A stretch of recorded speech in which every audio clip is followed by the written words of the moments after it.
Good morning, everyone. There are two reasons that you're watching this channel. One, you like farming or you're very interested in agriculture. Two, you love that flag right there as much as I do. So, that being said, let's get started with our equipment tour. So, we are a very small farm. We have 77 acres. We started with 10 originally in 2017 and we've expanded once in 2018, bought an additional 20 acres, and then we expanded again in 2019 and bought an additional 47 acres. And our primary crop is sheep, which you can probably see out there, and hay. So we make our own hay, obviously, and then whatever extra we have, we sell. That helps us offset a lot of things. It helps us offset costs of fuel for cutting our hay. It also helps us offset any maintenance or repairs that have to be done to our equipment. So the first thing that we have is right here. This is a 1981 Allis Chalmers 7045. It is a 145 PTO horsepower tractor, and it is severe overkill for the haying that we do. However, I am a very avid fan of Allis Chalmers because they were made in the United States, and they were a very good company that did their best to stick by their workers and keep their doors open. The other thing is the this 7045 has an Allis Chalmers 470 loader on it. The tractor itself can lift about 6,000 pounds roughly. We have LED headlights all the way around. We also have two LED light bars, one front, one back. They are on separate switches, and they replaced the original. Those of you that are Allis Chalmers fans, what they had that they called stadium lights. Those stadium lights weren't bad by any means, but they weren't bright enough for what I wanted. So it was cheaper to buy an LED light bar that puts out substantially more lumens and is just substantially brighter in general than to buy 4 halogen lights for the front and 4 halogen lights for the back. So has 4,243 hours on it. We service this tractor about every 100 hours. Sometimes we're a little over that. It just depends on weather. If we're chasing weather, or if we're trying to beat weather and we're haying at the same time, we may go over a few hours, but we do our best to maintain and do 100 hours. And at that 100 hours, we change oil and fuel filters, and we also change hydraulic filters. And then every 200 hours, we change hydraulic fluid as well. So we'll drain all of it out and replace it. We also have a radio in here. We have heating and air conditioning, wiper for the front window. These are the stadium lights I talked about. This controls the front LED light bar. This controls the back LED light bar.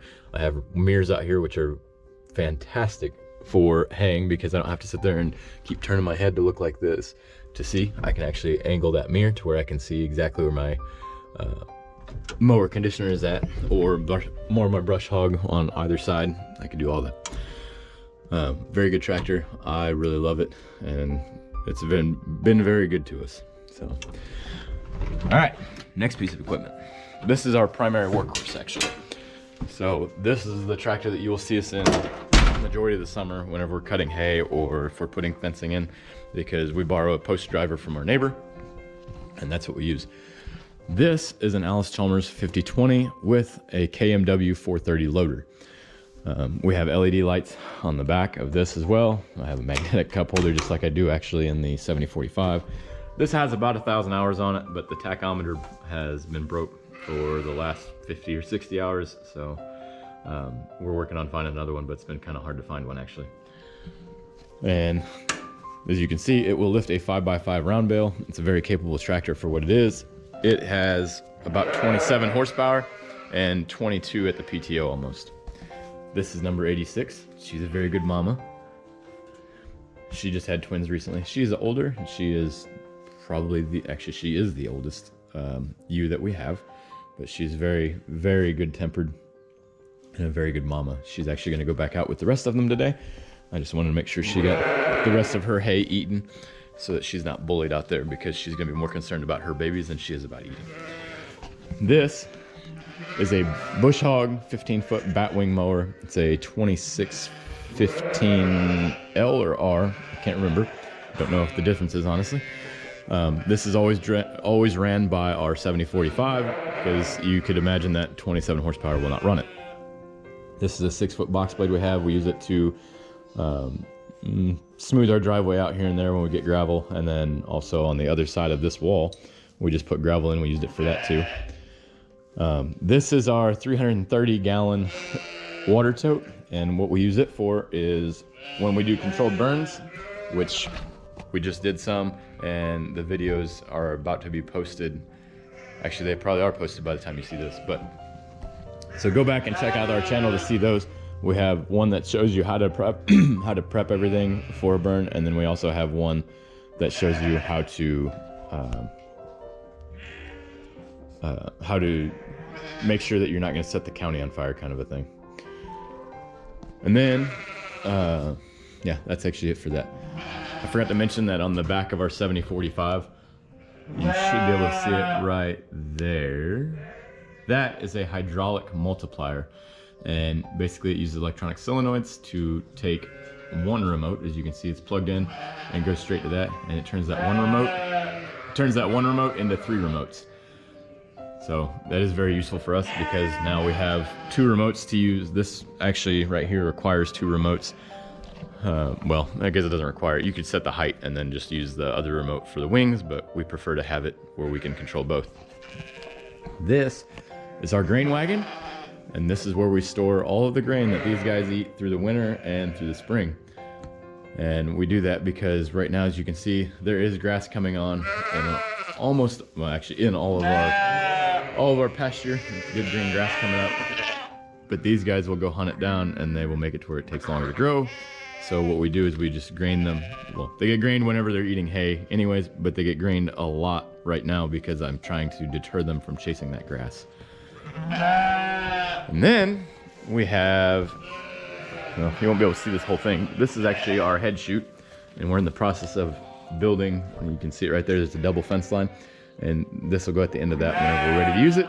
And then all we do is we put all of our sheep in, and we get them all corralled in there, and they'll get pushed through the head chute, and we can do whatever we need to do, inspection or just trim their hooves or whatever it is that they got going on. 86, you're such a sweet mama. And then so that's what we use this for. These are her baby boys. They're twins. 86 is kind of special to us. She was one of the first from the first flock that we bought, and she will actually stay here, not to be mean, but probably until she dies. But she's about 6 years old. She's by far the oldest ewe we have, so, but she's a really good mama. This is our sprayer. We use it to spray our fence lines with weed killer to keep them out of to keep all the weeds out of our fence. And also we use it to back burn. And whenever we're doing our controlled burns, we always have this filled up and with us so that we're ready to fight any fire that may be going the way that we don't want it to go. We can push it back where we want it. This is a 1978 Gehl Bale 1500 Alpha.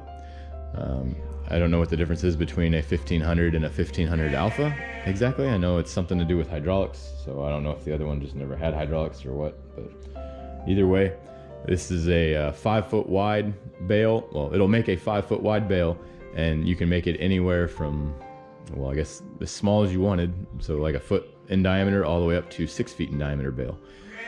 We generally make 5x5s because they are manageable for us. If we know that there are extra bales that we're not going to use, that we're going to end up selling, we'll make a lot of them in a 4x5 because not everybody has equipment that will pick up a 5 foot by 5 foot bale, but most people have a way to deal with 4 foot tall and 5 foot wide bales.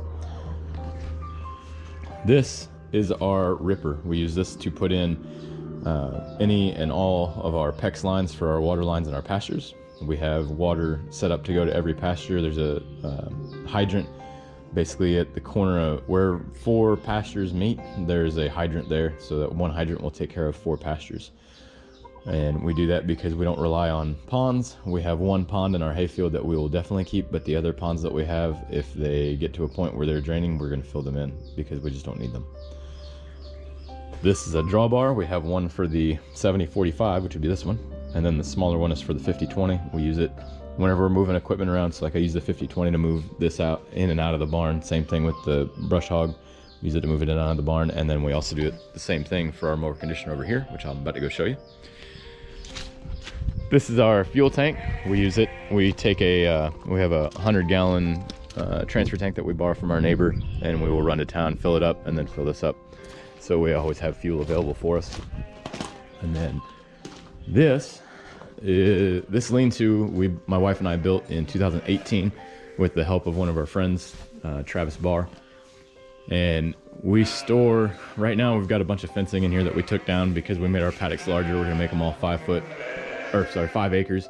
And then we also store extra materials in here like wood and stuff that we didn't use, fence posts, T-post, and then also we have a hydrant down there. We need to grab one more.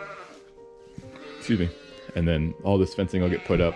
All those fence posts will be used. And this John Deere, or it's a 92 also, I believe, 1992 John Deere 1360 mower conditioner. It's actually made by Kuhn, but it's got John Deere's paint and name on it. All the equipment we've bought because it was a very good deal, and it maybe needed something fixed, and we were able to repair it easily and then get back on the same track of making our hay. Last year I had a pretty expensive repair that I had to do because I hit a rock. Nobody's fault but my own. I should have been paying more attention, but hit a rock and it sheared some teeth off of a couple of gears in here. And what we did was we simply had to take it apart. So I had to take this turtle off and that turtle off. Under there are the hubs for it. We take the hubs and everything off because this is too old to have shear hubs. So I took all that off, took the gears out, put new gears in, and then, well, used gears in that we got from John Deere junkyard nearby us. Put it all back together, and that's just good to go. As you can see, they're all in time. They're all, so like right here, they should all be, one should be going at a 90-degree angle to the other, all the way down, which they are. So they're in good shape. That's a flails that it spins around, and so when the hay is cut right here, and then that is rotating this way, and it takes the grass and it well, I guess it kind of beats it up. It breaks the stems up in order to help it dry out quicker. Very useful, very helpful tool, because if you leave, for hay, there's a fine line. You don't want it to get too dry, but you also don't want to bale it wet because it'll mold. If you bale it too dry, nothing bad will happen, but it won't have. And then the other piece of equipment I forgot to mention is, it's not ours actually. My neighbor lets us borrow their hay rake. We need to buy one yet. We haven't, but we will eventually. When we find a good deal on one, preferably one that just needs a couple, maybe some bearings or something put in it. We try to buy stuff like that because I can repair it and save us a lot of money. And that's just how it is, because we're starting farm. We don't have a profit margin to work off of right now because we don't have a profit yet. The same one we borrow the hay rake from. He lets us borrow a lot of stuff. So, and we try to help him out too, but he's a very established farm. He helped us start our farm, and he's actually the reason that we're as far as we are now. So, very good guy, very good family actually. But anyways, so that should sum it up.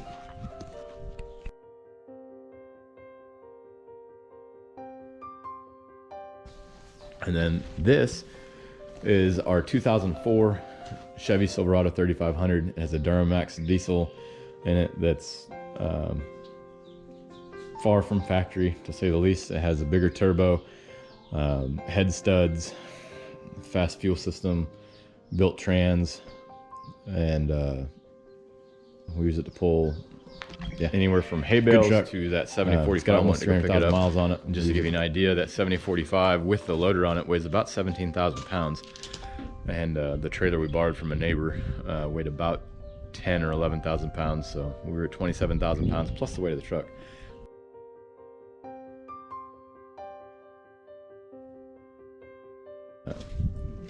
Very good truck, hard worker, and yeah, I really can't complain about it. I had to put a water pump in it, and that's really about it so far. And obviously, like front end, ball joints and stuff like that, which theirs are going to go bad, especially at 300,000 miles at most. You're gonna have to replace stuff like that.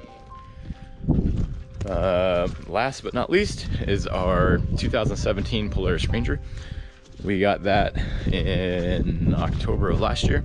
We had a Polaris Ranger. It was 2007 before that, but it didn't have it had a parking brake. But the parking brake don't really work all that well, and as you can see, our land has pretty good hill right there. So whenever you're working on fence or something like that, because we use the winch on it to pull our fence tight, It's really hard to feel safe without worrying about that thing rolling and catching somebody. Dark in here.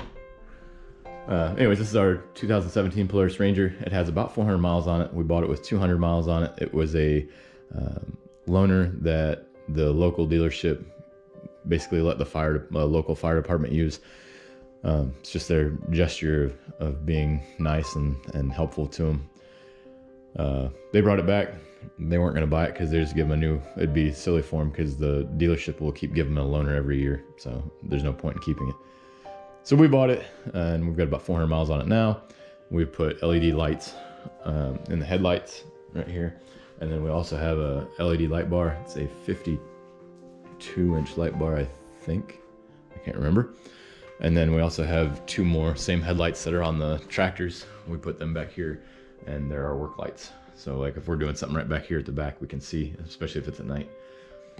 And then we have obviously miscellaneous tools and stuff like that that you'll see throughout the videos on the channel. The vehicle behind me is a project car. There's a video on the channel about it too. It's in the process of being turbocharged. I'm just a little behind on it because right now farm work is priority. I have about 8,000 feet of fencing that I need to put up, and I need to build a 40-foot by 140-foot barn. But I'm actually kind of at a standstill on the barn because I'm waiting for concrete estimates. So, as I mentioned, we are a 77-acre farm. This year we're not going to do any custom haying, but generally we would. So, if you enjoyed the video, which I hope you did, you know, check us out. Maybe subscribe to the channel, like the video, and then you can see Betsy all the time. This is my best friend, aren't you, pup? And this is Bella. She's a big goofball. And then you'll see a big white furry dog around here. That's George. He's a Great Pyrenees. He watches the sheep and guards them. And yeah, so you'll get to know all of us. Our kids are on here a lot teaching because I feel like it's important so that other kids can see that, and hopefully I get them interested in agriculture as well. But as you can see, it's springtime around here. It doesn't feel like it today. It's kind of chilly. It's about 40, 45 degrees out. But all of our grass is coming in good. Our pasture burn went very well, and it turned out some really good grass, and we really appreciate it. But that's it for this video. So I hope you enjoyed it. If you have any questions about any of the equipment, put them down below and I'll answer them. And other than that, have a great week. Have a blessed week. And we'll see you next week, hopefully. Actually, we put out 2 videos a week. So maybe we'll see you on Wednesday and we will see you again on Saturday. So, thanks again. God bless. This is our chicken tractor and what it's designed for. We have a bunch of chicks that are going to, well, they're not chicks when they go in here per se, but we have a bunch of chickens that are meat birds. They're freedom rangers. They're going to come in here, they'll live in here, and what'll happen is when we start rotating paddocks again, right, we start around here and they'll go all the way around and they'll come back through. When the sheep go to a paddock, so like when they're in paddock 1, when they leave paddock 1 and go to paddock 2, the chickens will go to paddock 1 and they'll be behind them and they'll eat parasites to help keep our sheep healthier. These are all of our culprits right here that will eat all them parasites. Not all these are freedom rangers. We have a couple of chicks in here. There it is. This right here is a Rhode Island Red that we hatched out. We have a few more that'll be hatching hopefully any day now. And then these are turkey. They'll be dinner here in about 18 weeks. But they're gonna do the same thing. They're all gonna help.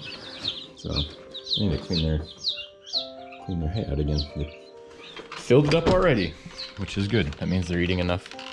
If you like our video, press the like button. And you can even share it with your friends. And if you have any questions, comment down below. And if you like the channel, subscribe to the channel. Finally! Adios!